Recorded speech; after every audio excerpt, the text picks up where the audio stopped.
আজি আমি বহুত মৰ্মান্বিত গোটেই ভাৰতবৰ্ষৰ মানুহে আমাৰ বাংলাদেশত যিটো অমানৱিকভাৱে হিন্দুৰ ওপৰত অত্যাচাৰ চলি আছে ক্ৰমাগতভাৱে, আজি নহয় বছৰ বছৰ ধৰি, বৰ্তমান আৰু ইউনিছ চৰকাৰ অহাৰ পিছত, অন্তৰ্বৰ্তীকালীন চৰকাৰ অহাৰ পিছত যিটো হিন্দুৰ ওপৰত অত্যাচাৰ প্ৰবলভাৱে বাঢ়ি গৈছে, যাতে সেইটো অতি সোনকালে বন্ধ হয়।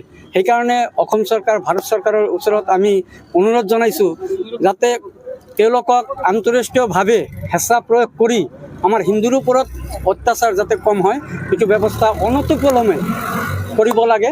আৰু লগতে যিখিনি আমাৰ হিন্দু মানুহ বাংলাদেশত আছে সংখ্যাগৰিষ্ঠতা হিচাপে, তেওঁলোকক সুৰক্ষিত যেনেকৈ থাকিব পাৰে, সুৰক্ষিতভাৱে থাকিব পাৰে, আমাৰ সেই হিন্দু মানুহখিনিক সুৰক্ষিত দিব লাগে।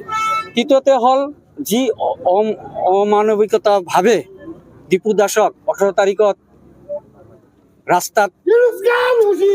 ৰাস্তাত পিটাই মাৰিলে, মৰাৰ পিছত আধামৰা হোৱাৰ পিছত গাছৰ লগত বান্ধি আগুন ধৰাই দি তেওঁক পুৰি মাৰিলে, এইটো সহ্যৰ বিষয় নহয়, সহ্য কৰাৰ কথা নহয়।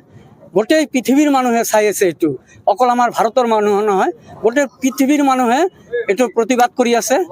আৰু আমি ভাৰতৰ মানুহে এই বাংলাদেশক ধিক্কাৰ জনাইছোঁ যাতে এইটো তদন্ত সোনকালে কৰি যিবিলাক মানুহে এই অমানৱিক অত্যাচাৰ কৰিলে তেওঁলোকক ফাঁচি দিয়ে, এইটোৱে আমাৰ কামনা। আজি আমি প্ৰতিবাদ কৰিলোঁ আমাৰ বেংগলী পৰিষদৰ লেংচিচিং আঞ্চলিকৰ পৰা এটা এই দীপু দাসক যিটো হত্যা কৰিলে তাৰ বিৰুদ্ধে প্ৰতিবাদ মিছিল আছিল, ধিক্কাৰ মিছিল। আৰু ধিক্কাৰ মিছিল হিচাপে আমি ইউনিছ খানৰ প্ৰতিমূৰ্তি দাহন কৰিলোঁ আৰু আমি ধিক্কাৰ জনালোঁ বাংলাদেশৰ উগ্ৰপন্থী মৌলবাদীসকলক আমি ধিক্কাৰ জনালোঁ।